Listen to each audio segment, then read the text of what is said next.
예? 다 익었을 때, 맞습니다. 예. 그런데 저는 좀 색다른 대답을 하고 싶어요.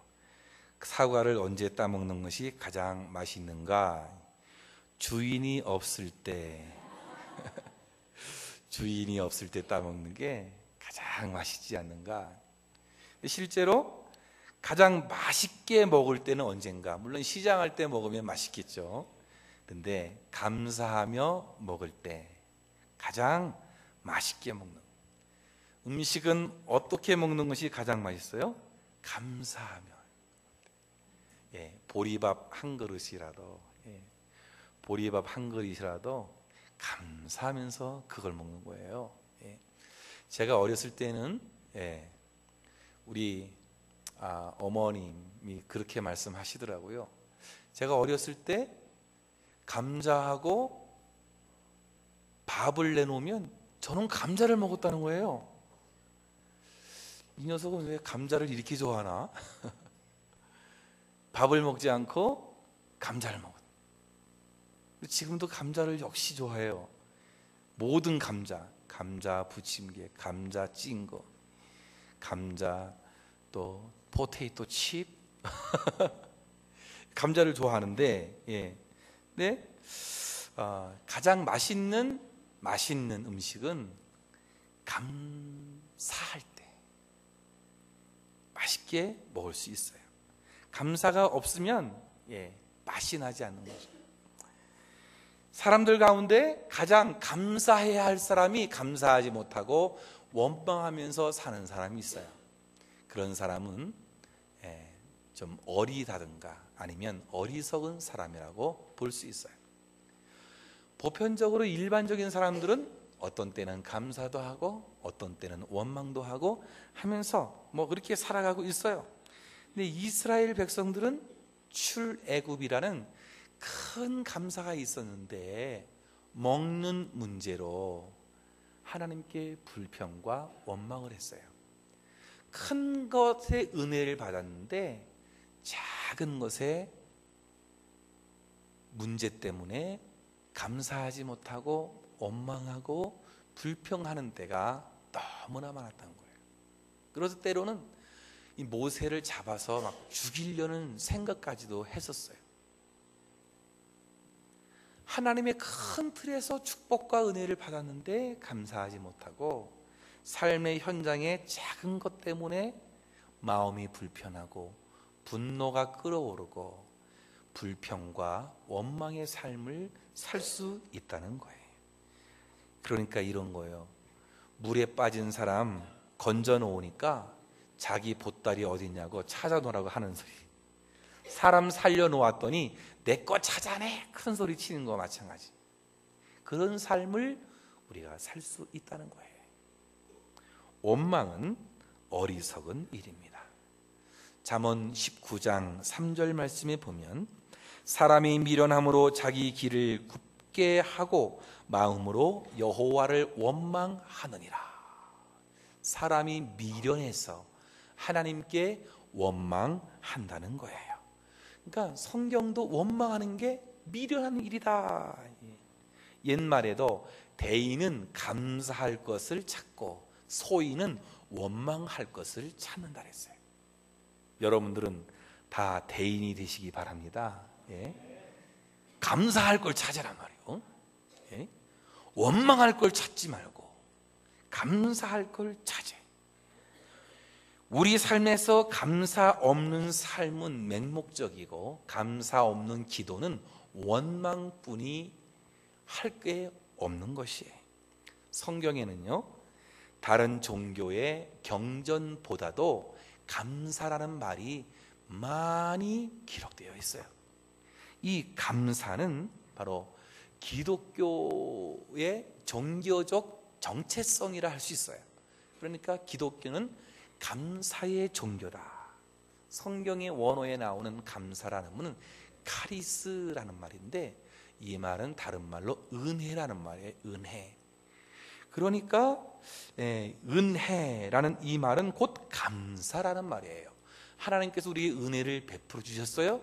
그러면 그것은 곧 우리에게는 감사가 된다는 말인데, 여기에서 감사라는 말이 나왔는데, 바로 신약 성경 상당수의 감사라는 말은 이 유카리스, 유카리스라고 그래요.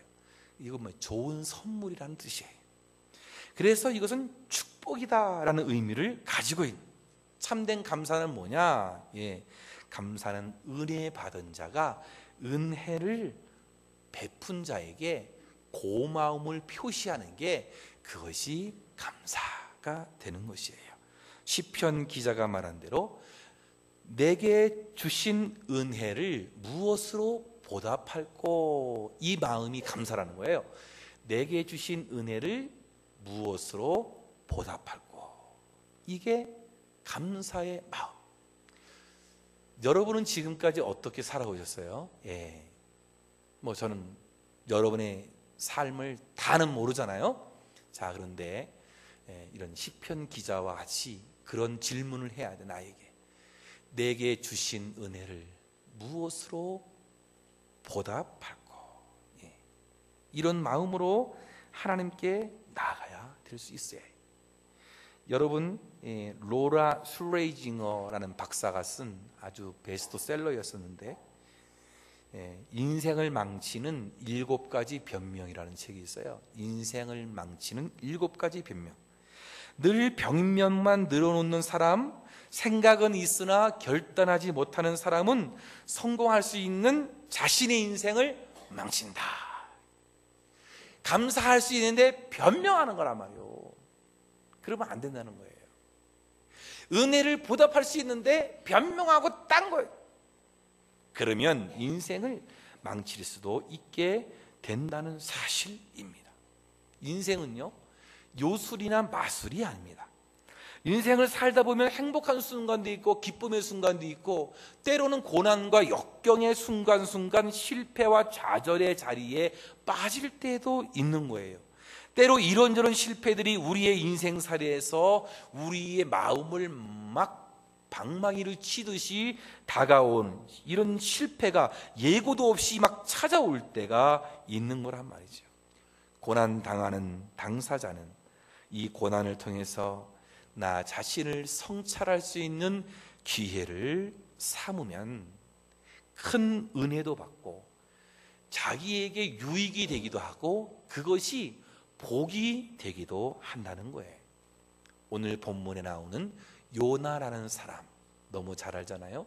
하나님께서 너 니느웨에 가서 회개하라고 말씀을 선포하라 그랬더니, 이 요나가 우리 민족도 아는데 내가 가서 거기 가서 왜 해요?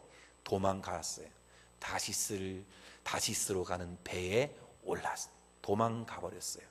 그러나 배 맨 밑에 구석에서 혼자 쭈그리고 자고 있었는데, 하나님은 도망간 그 자리에도 역시 계셨던 거예요. 큰 풍랑이 일어난. 그래가지고 어떻게 했습니까? 야, 이거 나 때문에 그러는가 보다. 그래서 배에서 뛰어냈더니 바다가 잔잔하게 됐는데, 배에서 뛰어내린 이 요나를 큰 물고기가 덥석 물었단 말이죠. 뱃속에 들어간 이 요나, 숨을 쉴 수가 없었고 위액이 막 분비되니까 자신의 막 살이 녹아내리는 그 아픔. 그 요나 4장에 보면요, 요나가 막 빛을 피하는 거예요. 빛을 피하는 거예요. 햇볕을 막 피해가는. 왜 피했는지 아십니까? 머리에 머리털이 하나도 없고 다 빠져버렸어. 왜? 위액 때문에. 물고기 뱃속에서 그 위액 때문에 머리카락이 빠지니까 어디론가 이 햇빛을 피해서 숨어 있었단 말이죠. 근데 어떤 벌레가 나와가지고 나뭇잎을 싹 갉아먹었어요. 그러니까 직사광선이 바로 머리에 찌으니까 불평과 불만을 늘어놓는단 말이죠.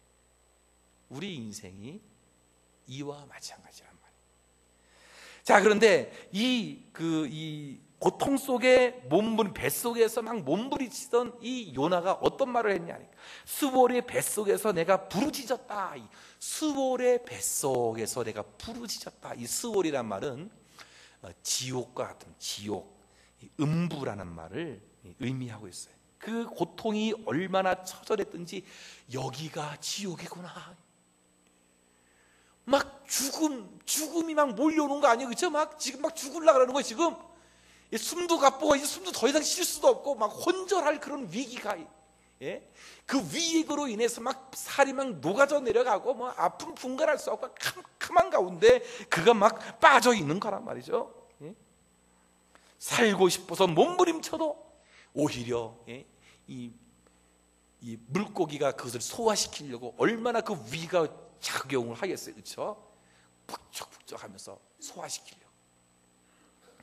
고난과 실패의 자리, 좌절의 자리에 있었던 이 요나가 그러면 어떻게 해서 일어설 수 있었을까? 실패라는 것은 환경의 문제가 아니라 정신의 문제일 때가 더 많이 있는 거예요. 아무리 성공자라 할지라도 그 정신 마음이 실패의식에 사로잡혀 있으면 성공했으나 곧 실패할 거란 말이에요. 반면 아무리 큰 어려움에 부딪혀 있다 할지라도 그 정신이 승리의식으로 가득 차 있으면 실패의 자리에서도 다시금 일어나게 될 수 있다는 거예요. 우리는 그렇게 살 수 있어야 되는 거예요. 아프리카 밀림의 최고 그 맹수는 사자 아닙니까? 사자가 한번 나타나면 모든 짐승들은 꼬리를 착 내리고 막 숨습니다. 그러나 이 무서운 사자도 가까이 갈 수 없는 당신이 있었어요. 가까이 갈 수 없는 당신은 코끼리였다면 코끼리 곁에는 함부로 가지 못한 그 긴 코를 한 번 휘두르면요, 사자가 한 번 맞으면요 몇십 미터까지 튕겨서 막 떨어지는. 또 코끼리는 그 코로 막 1톤짜리 막 통나무를 번쩍번쩍 들어서 옮겨기기도 하고. 그런데 이 거대한 힘을 가진 코끼리가 어린 아이 손에 이끌려서 재주를 부리는 서커스단에서 어떻게 생활을 할 수 있겠느냐 이거예요. 코끼리가 아주 어릴 때 강한 쇠발뚝으로 탁 묶어둬요. 끊어지지 않는 철사로 꽁꽁 두겸. 그러면 이 코끼리가 막 몸부림을 해도 안 되는 거예요. 목에 막 피가 나기다, 발에 피가 나기다. 그래도 그것을 끊을 수가 없어. 그렇게 1, 2년 지나고 나면 이 코끼리는 어떻게 하죠? 야, 해도 안 돼. 나는 할 수 없구나. 좌절과 절망에 푹 빠져서 그 나중에는요, 쇠사슬을 다 풀어주고 쇠말뚝을 뽑아내고 작은 노끈 하나를 딱 들고만 있어도 이 코끼리는 더 이상 도망가지도 못하고 몸부림치지도 못한다는 사실이, 실패의식이라는 좌절감 속에 빠졌기 때문에 저 쇠말뚝은 내가 뽑을 수 없어. 나는 더 이상 안 돼. 그러니까 포기하고 말아. 그 다음에는 아무리 노력해도 안 되는 거예요.